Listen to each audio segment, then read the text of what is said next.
The first step in getting started on YouTube is to create your own company channel. If you already have a company channel, you can organically optimize your channel with the tips below. First up, selecting your channel name.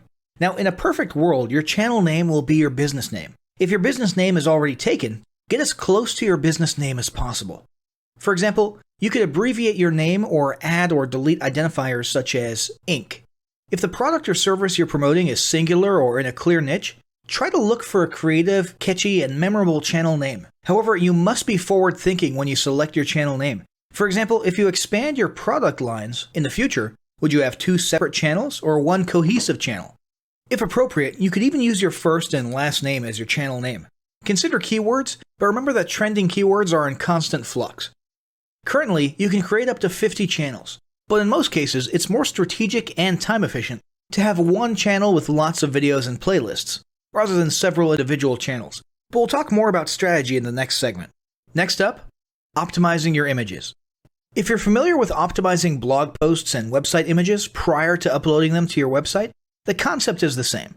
This is one of those tiny details that many people underestimate or simply don't know exist, but can go a long way in organic YouTube and search engine optimization.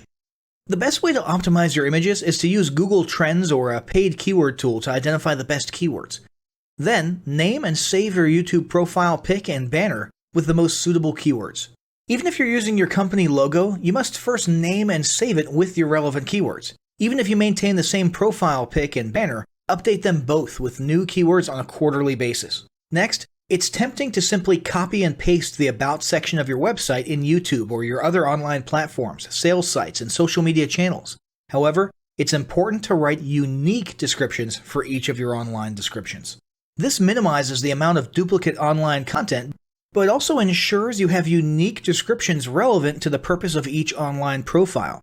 For example, your YouTube description should touch on the value you plan to add with your channel via videos, not just who your company is and what you do. Once you've written a few unique sentences or paragraphs, take the time to add the About section links to your website, other social platforms, and top trending news.